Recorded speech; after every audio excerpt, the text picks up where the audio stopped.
آواز کے حسن و جمال کے لیے نہیں ہے، قرآن ایک انقلابی کتاب ہے۔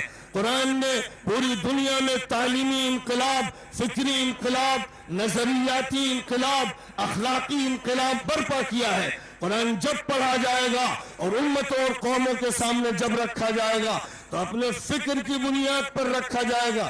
الف لام میم ذالک الکتاب لا ریب فیہ ھدی للمتقین، یہ وہ کتاب ہے جس میں شک اور شبہ کی کوئی گنجائش نہیں۔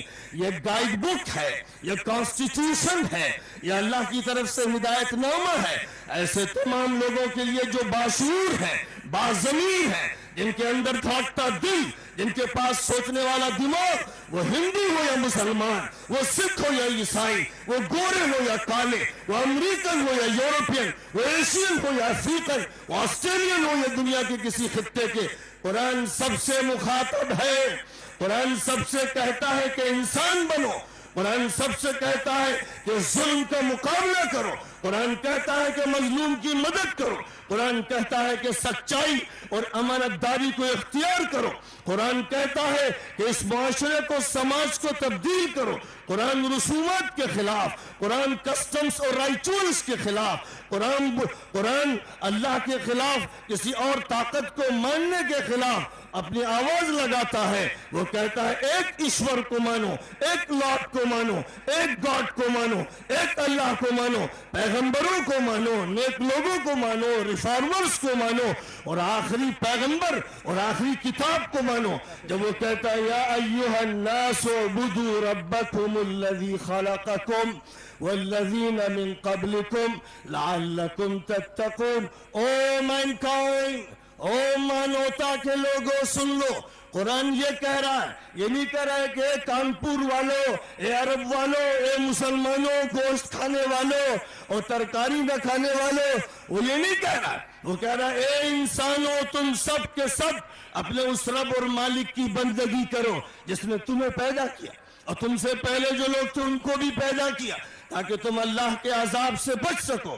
قرآن سننا چاہیے اس طرح کے رونگٹے کھڑے ہو جائیں۔ قرآن سننا چاہیے کہ خدا کا کلام ہے، قرآن گیت نہیں ہے، قرآن نغمہ نہیں ہے، قرآن خدا تعالیٰ کا وہ کلام ہے جو اس لیے اتارا گیا ہے کہ زندگیاں تبدیل ہو جائیں، ہلچل مچا دی جائے، حالات میں سدھار پیدا ہو، انفرادی زندگی درست ہو، اجتماعی زندگی درست ہو، سیاست درست ہو، تعلیم درست ہو، معاشیات کی اصلاح کی جائے، سماجیات کو درست کیا جائے، کوئی کل خراب نہ ہو اور کوئی پرزہ خراب نہ ہونے پائے۔ اس مقصد کی خاطر قرآن پاک اتارا گیا ہے۔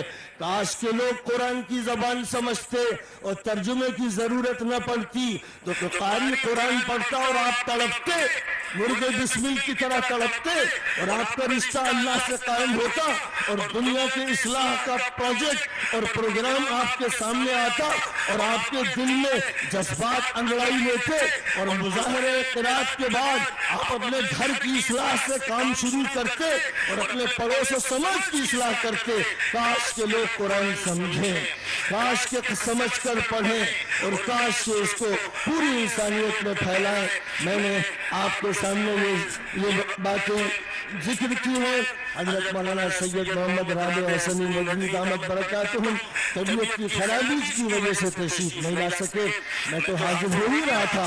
انہوں نے فرمایا کہ میرا پیغام بھی پہنچا دینا اور بتا دینا کہ میں اس مجبوری کی وجہ سے نہیں آ سکا۔ آپ کو میں ان کا سلام پہنچاتا ہوں اور ان کا پیام پہنچاتا ہوں، اور ان حضرات سے بھی عرض کرتا ہوں جو ان سے مل کر نزلے میں تھوڑا سا وقت دے کر تشریف لائے ہیں، ان سے ملاقات ان کی ہو چکی ہے، اور جس کی نہیں ہوئی اس تک سلام اور پیام پہنچایا جا رہا ہے۔ وآخر دعوانا ان الحمدللہ رب العالمین۔